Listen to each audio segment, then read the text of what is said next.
एक छोटा सा गांव था। कालधरा यह गांव घने जंगलों और काले पत्थरों से घिरा हुआ था। गांव के लोग कहते हैं कि इस जंगल में कभी किसी ने कदम नहीं रखा, क्योंकि वहाँ माँ काली स्वयं ध्यान में लीन थी। गांव के बाहर एक साधारण सा किसान रहता था, धर्मू। उसकी माँ बचपन में ही कह गई थी, बेटा, जब जीवन में कोई राह न दिखे तो उस काली अंधेरी दिशा की ओर जाना, वहाँ माँ काली है। वर्षों बीत गए। एक बार गांव में भयंकर सूखा पड़ा। न खेत में अन्न उगा, न कुएं में पानी रहा। लोग एक एक करके गांव छोड़ने लगे।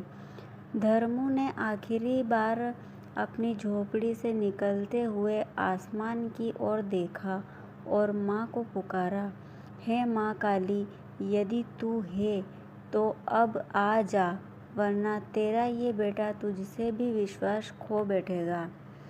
अगली सुबह वह अकेला ही उस वर्जित जंगल की ओर चल पड़ा, जहाँ जाने की आज तक किसी ने हिम्मत नहीं की थी।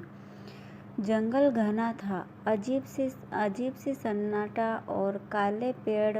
वह चल रहा था कि अचानक उसकी नज़र एक काले शिला पर पड़ी। उसमें एक चमकीली हुई आँख दिखाई दी। डर के मारे वह पीछे हटा, लेकिन तभी एक तेज हवा चली और अंधेरे में से एक स्वर गूंजा, धर्मू, क्या तू अपने माँ को भूल गया? वह कांपते हुए बोला, माँ, क्या आप? अंधेरे से एक तेज प्रकाश फूटा और वहाँ प्रकट हुई माँ काली। काली ज्वाला सी केश, लाल जिह्वा और एक ऐसी दृष्टि जिसमें करुणा भी थी और अग्नि भी। बेटा, लोग मुझसे डरते हैं क्योंकि मैं सत्य का रूप हूँ, पर तू आया क्योंकि तुझमें भक्ति है, भय नहीं। तेरा यह साहस ही तुझे वह देगा जो तुझे चाहिए।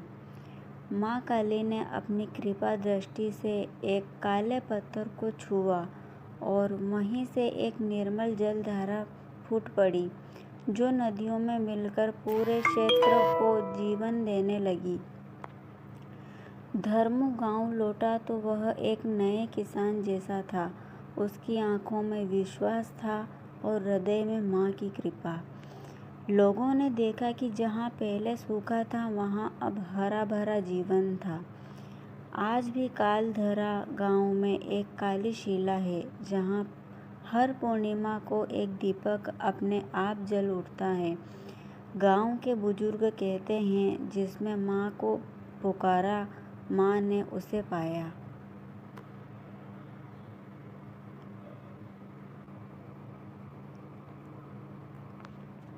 धर्मू अब केवल एक किसान नहीं रहा था। जिस धरती पर वह हल चलाता था, वहाँ माँ काली की कृपा से अन्न झूमता था। मगर एक रात, जब गांव के सभी दीपक बुझ चुके थे, आकाश बादलों से ढका था और चांद भी लुप्त हो गया था, एक बार फिर अजीब घटनाएं शुरू हो गई। उस रात धर्मू को स्वप्न में माँ काली प्रकट हुई। उनके नेत्र अग्नि समान चमक रहे थे। बेटा, माँ बोली, जिस जलधारा को मैंने तुझे दी वह जीवन का स्रोत है, लेकिन अब अधर्म की छाया इसे दूषित करने आ रही है। तेरे सामने एक कार्य है। तू अनरात्रि की गुफा में जाएगा, जहाँ एक शक्ति कैद है, काल बीज। उसे वहीं बांधना होगा। धर्मू हड़बड़ाकर उठा और अगली सुबह माँ की शिला के पास गया। वहाँ उसे एक काली माला मिली। माँ का आशीर्वाद।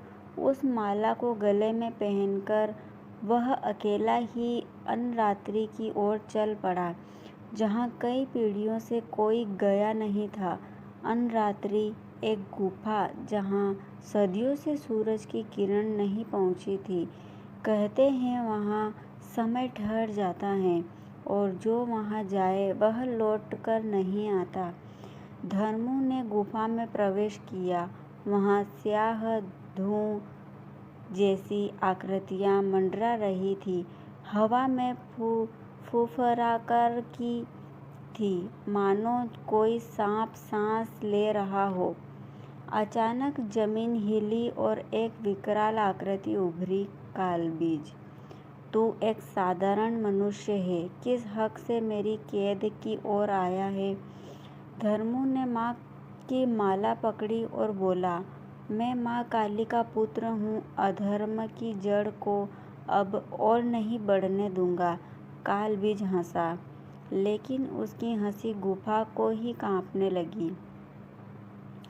उसने अंधकार की ज्वाला धर्मू की ओर फेंकी, लेकिन माँ की माला से एक नीली आभा निकली जो धर्मू के चारों ओर ढाल बन गई। तभी माँ काली की गूंजती हुई वाणी आई, जहाँ भय होता है वहाँ मैं होती हूँ। जहाँ मेरा नाम लिया जाता है वहाँ विनाश नहीं, केवल जागरण होता है। धर्मू ने पूरे विश्वास से माला को कालबीज पर फेंका। वह माला आकृति बनकर बदल गई, माँ काली की मूर्ति जैसी, और उसमें से चंडी का स्वर निकला। कालबीज, तेरी समय सीमा समाप्त हुई। अब तू उस काल में समा जहाँ तू जन्मा था।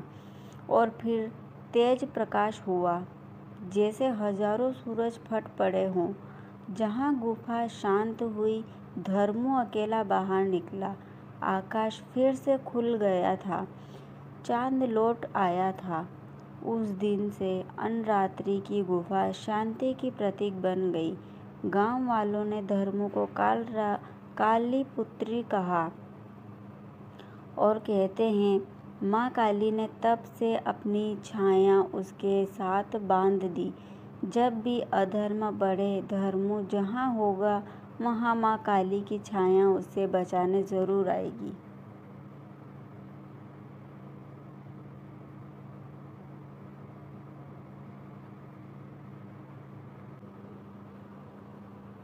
कालधरा गांव अब एक पवित्र तीर्थ बन गया था। लोग दूर दूर से माँ काली के मंदिर में दर्शन के लिए आने लगे।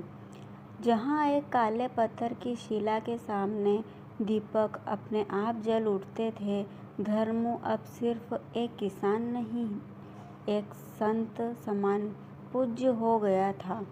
लेकिन माँ काली की छाया के नीचे जीवन कभी सरल नहीं होता। एक दिन गांव के बाहर एक अजनबी आया, काले वस्त्रों में लिपटा। उसका चेहरा अध छिपा और आंखें ऐसी की जैसे रातें भी उससे डरे। उसने गांव में घोषणा की, मैं हूँ रुद्रकेतु और मैं माँ काली की शक्ति चाहता हूँ। जो शक्ति उसने धर्मू को दी, अब वह मुझे चाहिए, वरना यह गांव राख हो जाएगा। गांव भयभीत हो गया, लेकिन धर्मू शांत रहा। उसने रात को माँ काली से पुकार कर पूछा, माँ, क्या यह वही अंधकार है जिसे तूने मुझे बांधने भेजा था? माँ की शिला से एक स्वर निकला, नहीं पुत्र, यह नया अंधकार है जिसे मानव ने अपने गर्व और लालच से जन्म दिया है। रुद्रकेतु वह है जिसने अपने ही तप से शक्ति पाई, लेकिन माँ के बिना अब तू उसका सामना करेगा, मेरी ओर से, परंतु मनुष्य की तरह। धर्मू ने पूछा, बिना तेरी शक्ति के? माँ बोली, तू शक्ति नहीं, मेरा विश्वास है, और विश्वास जब युद्ध करता है तो देवता भी सिर झुकाते हैं। अगली सुबह धर्मू ने गांव के नौजवानों को इकट्ठा किया। उसने कहा, यह युद्ध तलवारों से नहीं, आत्मबल से होगा। रुद्रकेतु हमें माँ से अलग करना चाहता है। अब हम स्वयं माँ की छाया है। चलो हम युद्ध भूमि बनाएं, जहाँ विश्वास और अधर्म आमने सामने हो। गांव के युवाओं ने शपथ ली।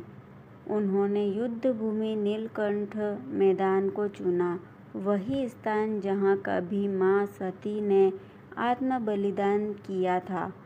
रुद्रकेतु अपने राक्षसी सैनिकों के साथ आया, जो छाया से बने थे, धुएं से निकले थे और किसी अस्त्र से घायल नहीं होते थे। धर्मु ने माँ की दी माला अपने मस्तक पर बांधी और एक मंत्र फुसफुसाया, जय काली महाकाली भद्रकाली नमोस्तुते। मंत्र गूंजा और आकाश में एक विकराल रूप उभरा। माँ काली 10 भुजाओं में अस्त्र लिए, लेकिन यह केवल धर्मु को दिखा। माँ बोली, पुत्र, अब तू मेरी सेना का सेनापति है, लेकिन ध्यान रहे, जो भी युद्ध करेगा वह मेरे नियमों से करेगा। अधर्म से जीत पाना सरल है, पर अधर्म से जीतना वही सच्ची विजय होती है। युद्ध प्रारंभ हुआ। रुद्रकेतु ने अपने छाया पिशाच छोड़े। वे गांव के नौजवानों की ओर बढ़े, पर धर्मु ने उन्हें रोककर कहा, इनसे मत लड़ो, इन्हें पहचानो, ये डर से बने हैं और डर से लड़ने का एक ही उपाय है, माँ का नाम। गांव वाले माँ काली का जाप करने लगे। जैसे ही जय काली माँ की गूंज बढ़ी, छाया पिशाच एक एक करके पिघलने लगी, जैसे सूर्य के सामने कुहासा। अब रुद्रकेतु स्वयं मैदान में आया। उसकी शक्ति असीम थी। उसने एक ही वार में धर्मु को जमीन पर गिरा दिया। धर्मु की आंखों से खून बहा, पर उसका हाथ अब भी माँ की माला को थामे था। तभी एक अद्भुत बात हुई। धरती कांपी। माँ काली का स्वर गूंजा, जब मेरा भक्त अंतिम सांस लेता है, तब मैं स्वयं युद्ध भूमि में उतरती हूँ। आकाश फटा और माँ काली का विराट रूप प्रकट हुआ। काले केश, रक्त जिह्वा और अग्नि नेत्र। उन्होंने रुद्रकेतु को अपने त्रिशूल से बांध दिया। तेरा गर्व तुझसे बड़ा नहीं हो सकता, माँ बोली, और जो मेरे भक्तों को छूता है वह मेरी ज्वाला से जलता है। रुद्रकेतु चीखता रहा, लेकिन माँ ने उसे उसी गुफा में कैद कर दिया जहाँ पहले काल बीज था। इस बार उन्होंने द्वार पर अपने रुद्राक्ष के 5 दाने लगाए, जो चेतावनी थे कि माँ अब स्वयं पहरेदार है। धर्मु को होश आया और उसने माँ को प्रणाम किया। माँ ने मुस्कुराते हुए कहा, अब तू सिर्फ काली पुत्र नहीं, तू काली रक्षक है, और जब जब अंधकार बढ़ेगा, मेरी छाया तेरे वंश में जन्म लेगी। यह मेरा रक्त संधि है। आज भी कालधरा में एक रात्रि होती है, रक्त संधि अमावस्या, जब गांव के बच्चे माँ काली का दीप लेकर मैदान में घूमते हैं और कहते हैं, धर्मु बाबा की तरह हम भी काली माँ की छाया हैं।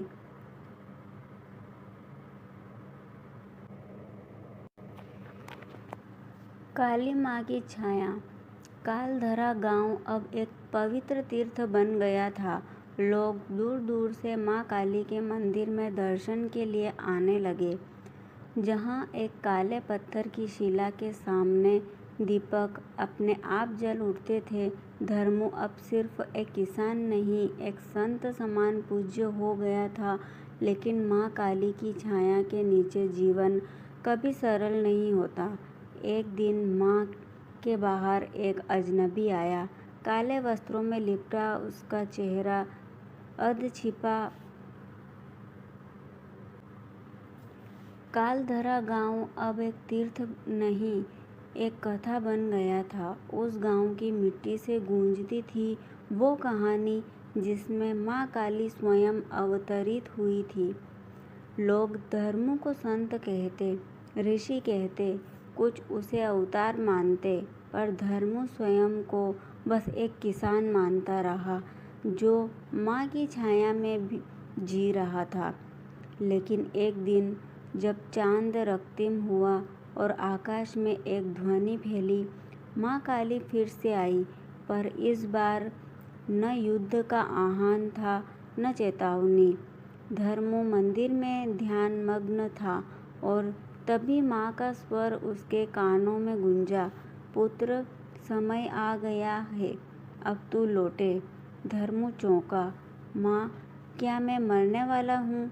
माँ की मुस्कान एक माँ जैसी थी जिसने अपना पुत्र जीवन भर अपनी गोद में रखा। मृत्यु नहीं, मिलन। इस जीवन का उद्देश्य पूर्ण हुआ, पर कुछ अधूरा है जिसे तुझे जानना चाहिए, तेरे जन्म का रहस्य। धर्मो धीरे धीरे उठ खड़ा हुआ। उसने मंदिर के सामने अंतिम बार दीपक जलाया और गांव वालों को बुलाया।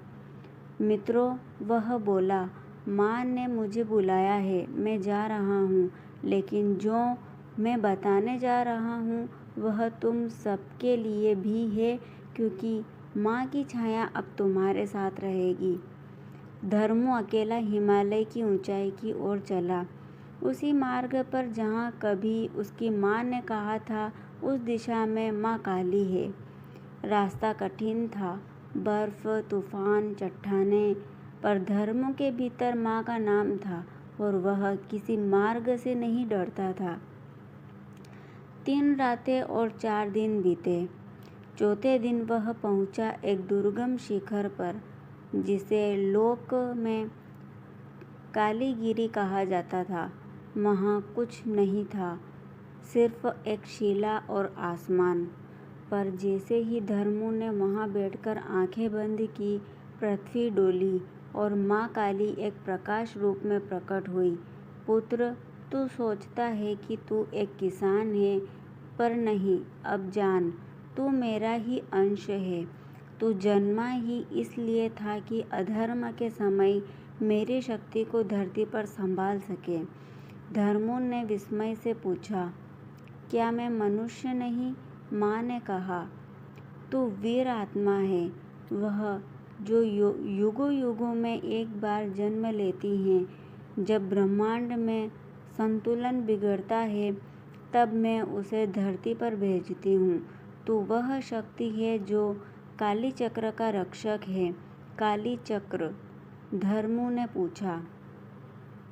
माँ हाँ बोली, एक चक्र जो जीवन, मृत्यु, समय और सत्य को संतुलित करता है, और उस चक्र की धुरी तेरे भीतर है।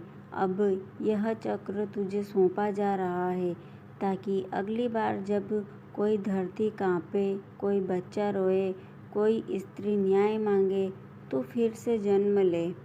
धर्मो ने माँ के चरणों में सिर रखा और कहा, यदि मेरा पुनर्जन्म माँ की सेवा में होता है, तो मैं जीवन को बार बार स्वीकार करता हूँ।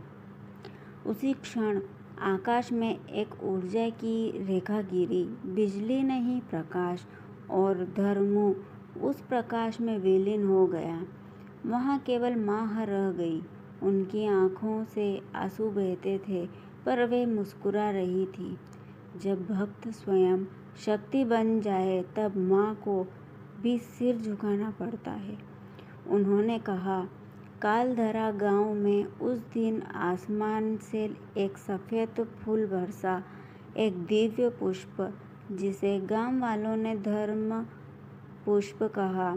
आज भी जब उस पुष्प की छाया मंदिर की शिला पर पड़ती है, एक धीमा स्वर आता है, मैं हूँ काली की छाया, और जब तुम्हें लगे कि तुम अकेले हो, माँ तुम्हारे भीतर बोल रही होती हैं। कहते हैं, जब धर्मो कालीगिरी पर विलीन हुआ, तो उसकी देह नहीं, बल्कि उसकी चेतना माँ में समा गई। पर चेतना कभी समाप्त नहीं होती, वह अग्नि बनकर ब्रह्मांड में बहती रहती है। धर्मों के बाद कालधरा गांव में कई पीढ़ियां आई। एक बार बात हर पीढ़ी में होती रही। हर 100 वर्षों में एक बालक या बालिका जन्म लेती, जिसकी आंखों में एक अलग प्रकाश होता। उस बच्चे को सपनों में माँ काली के दर्शन होते और वे उसे बुलाती, मुझे मत खोजो बाहर, मैं तुम्हारे भीतर हूँ। एक नई शुरुआत कन्या आई। एक ऐसी ही पीढ़ी में जन्मी अरवी, एक निर्धन परिवार की बालिका। उसका जन्म एक दुर्लभ अमावस्या की रात को हुआ था, जब आकाश में तारे नहीं थे, पर मंदिर की शिला पर अपने आप दीपक जल उठा था। जन्म के साथ ही वह बोल नहीं पाई, गूंगी थी, पर उसकी आँखों में ऐसी भाषा थी कि लोग उसमें माँ काली के दर्शन करने लगे।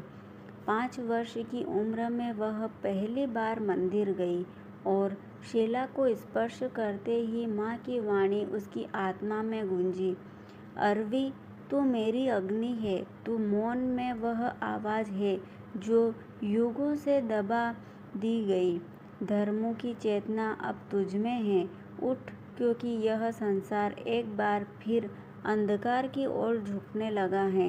काली छाया उपाख्यान की रचना। अरवी ने लिखना शुरू किया। बिना किसी भाषा सीखे उसने मंदिर की दीवारों पर उंगलियों से चित्र बनाए, प्रतीक बनाए, जो कालांतर में काली छाया उपाख्यान बन गए। इन प्रतीकों का अर्थ केवल वही समझ पाती थी जिसे माँ काली सपने में दर्शन देती। धीरे धीरे इन चिन्हों को पढ़ने वाले आने लगे, ऋषि, विद्वान, साधक। उपाख्यान के 5 प्रमुख भाग थे। छाया का जन्म, धर्मों के प्रकट होने और माँ की छाया बनने की कथा। यह बताता है कि जब कोई मनुष्य माँ में पूर्ण समर्पित हो जाता है तो वह उसकी परछाई नहीं, उसकी शक्ति बन जाता है। काली चक्र क्या है? वह समय का संतुलन है। यह भाग बताता है कि शक्ति तभी टिकती है जब धर्म और करुणा साथ हो।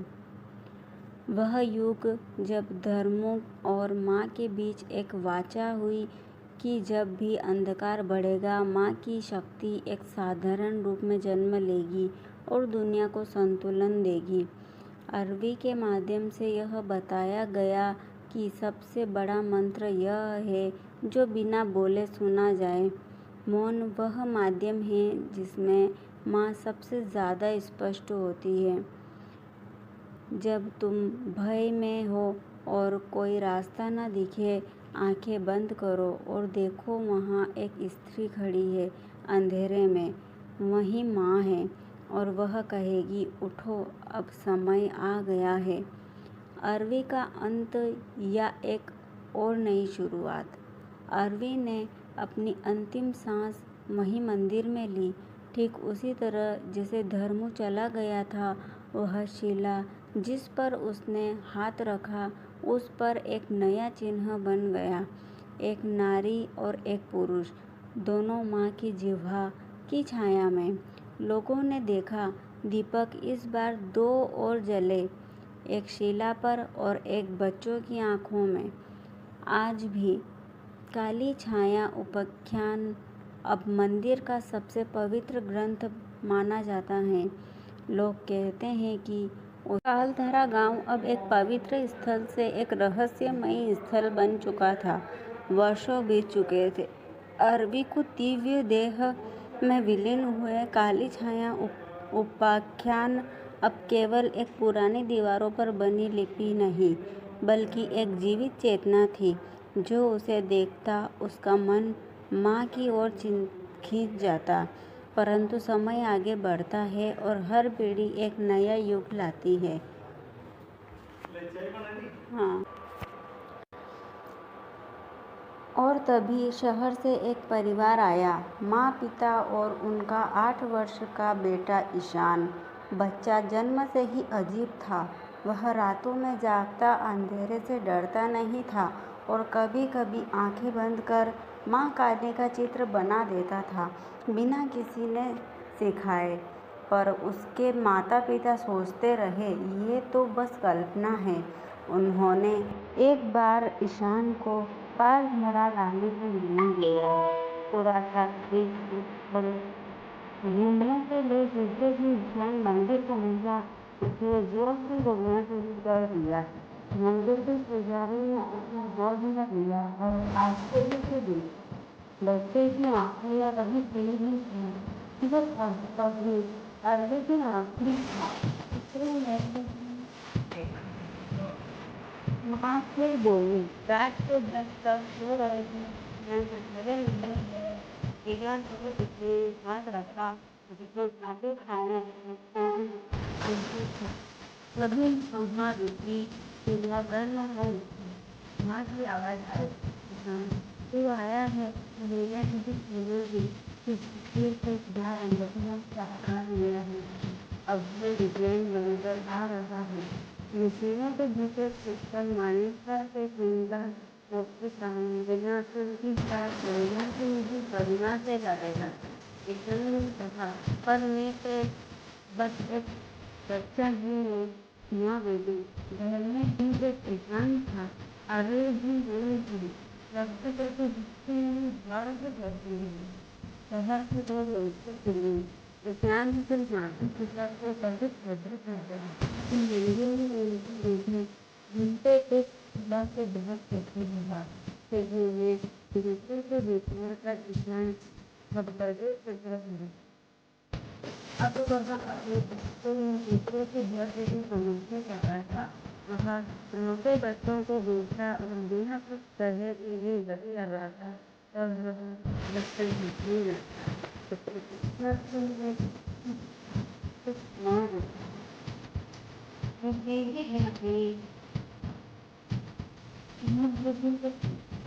देखिए जिसे किसी और कहीं करके झगड़ा रही है। माँ कहती है अभी ये नहीं जब हम उसके दोनों मन के सामने मेरे और संजीवनी की चीज चढ़ाओ तब माँ काली तुम्हारी बोलती है एक दिन से काली छाया इंसान अब जब का हो गया था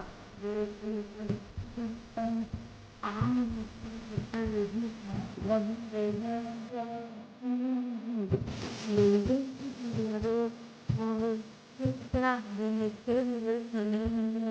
माँ काली से सोचता रहता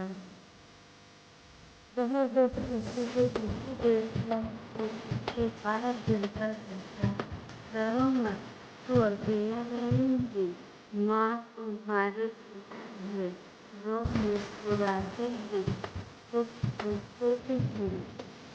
अरे ये बच्चा कुछ समझ नहीं गया है सब कुछ ऐसे भी उस छोटे से बच्चे की बातें से बदलने लगी।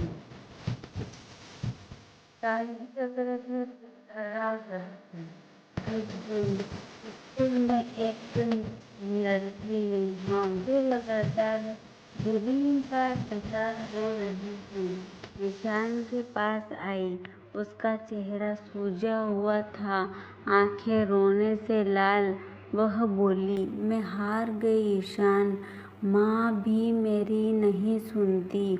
ईशान ने उसकी कलाई पकड़ी और उसकी हथेली में उंगलियों से एक घेरा बनाया और बोला, ये काली चक्र है। माँ ने कहा है कि हर बार जब तू टूटे ये तुझे जोड़ेगा। मुझमें माँ है बहन, तू शक्ति है, अब तू रो मत, तू माँ की छाया है। नेहा की आंखों में आंसू बहते गए, लेकिन अब वो आंसू कमजोरी के नहीं थे, जागृति के थे। वहीं से शुरू हुआ एक छोटा आंदोलन। स्कूल में बच्चों ने माँ काली के प्रतीक के रूप में छाया चक्र बनाना शुरू किया। जो भी डर में होता उसे वह चक्र दिखाई देता। धीरे धीरे शहर के दूसरे स्कूलों में यह बात फैलने लगी, जब कोई डर में हो उसे छाया चक्र दो। ईशान इस आंदोलन को एक नाम देता है, छाया बनो